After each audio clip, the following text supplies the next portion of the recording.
Okay, good evening guys. Welcome to DK's Digital Package. This is DK Elentorio once again. Now this evening we will be talking all about the winter solstice, which is presently occurring in this period of the year. But first, we will first define solstice.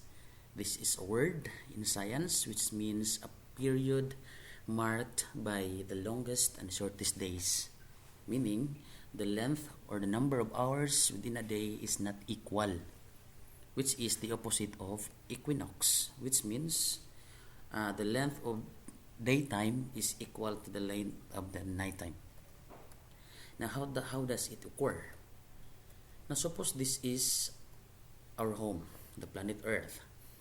We all know, even in our elementary years, the schools taught us that the Earth's axis is not directly perpendicular to its equator, which means it has tilted. Its tilting is, or its slanting is approximately about 23.5 degrees. So with this illustration, we can directly conclude that there are areas in our planet which unequally receive direct sunlight or solar energy. Okay, how does it work? Now suppose this is the sun, the source of all the solar energy, and this is our planet. Now in this illustration or diagram, we can see that this portion only of the Earth receives direct sunlight or solar energy, which means these areas of the planet highlighted with yellow are the areas which directly receive solar energy. Therefore, the opposite side in the left corner are the areas which experience nighttime. And this yellow portion is the areas which experience daytime. Okay, let's proceed.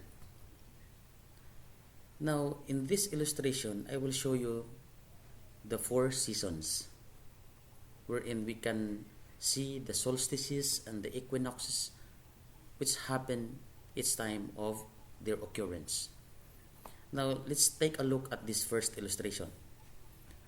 Now, looking at it, our planet Earth, as its position, we can see that the portions or more portions of the northern hemisphere can directly receive sunlight, unlike some portion of the southern hemisphere wherein it was black.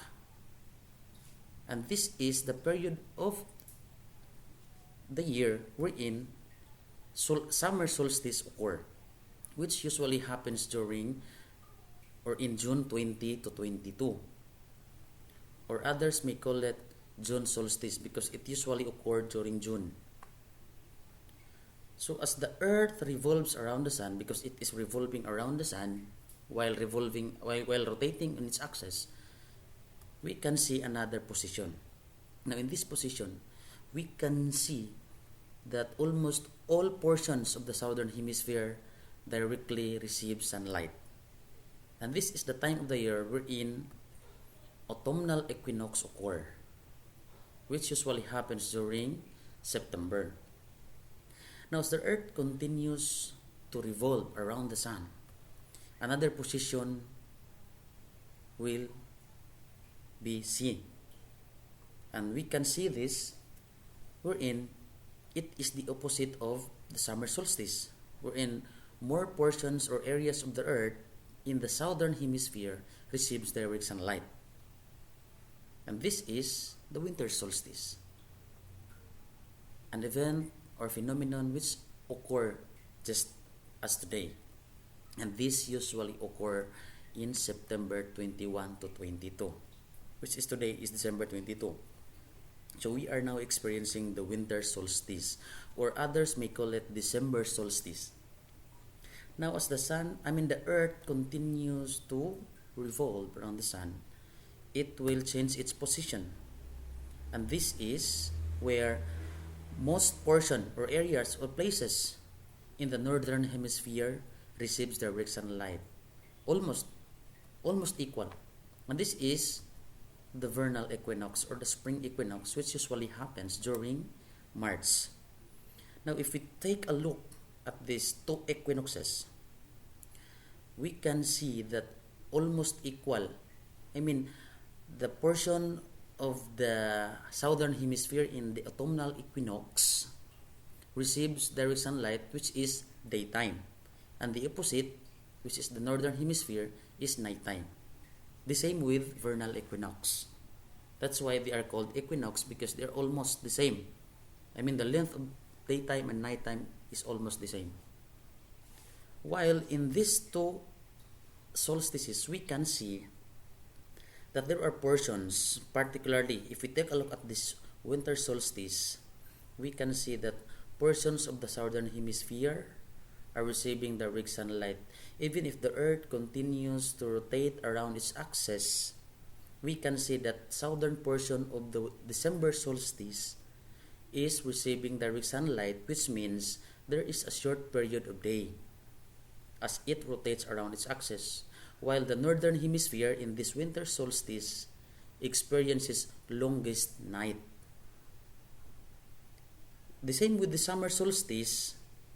The northern hemisphere receives direct sunlight, which means they experience shorter days in the northern hemisphere areas, while in the southern hemisphere they are experiencing longest nights. That is why they are not equal. There are periods in a year twice wherein portions of the northern and the southern hemisphere receive or experience shorter days and longer nights, and vice versa. This is why we are experiencing today, December 22, 2019, the so-called winter solstice. Now, as the earth continues to revolve around the sun, the cycle continues. In the coming March, we will experience the vernal equinox, wherein almost equal, the length of the nighttime and daytime is almost equal. And then in June, we'll also experience the summer solstice, which is the opposite of the December or the winter solstice. This is all about winter solstice, the solstices and the equinoxes explained by yours truly. Thank you. But before I end this, did you know why Earth is the only habitable planet in the solar system or the entire universe? Do you know why? Yes, it is because Earth is the only planet in the solar system which has the H, the E, the A, the R, and the T, or the heart, which makes life possible. Isn't it amazing? It is also because Earth is the only planet which has the E, A, and the R, or the ear, that enables us to hear one's life. And lastly, it is also because Earth is the only planet which has an ART, or an art, which makes life meaningful.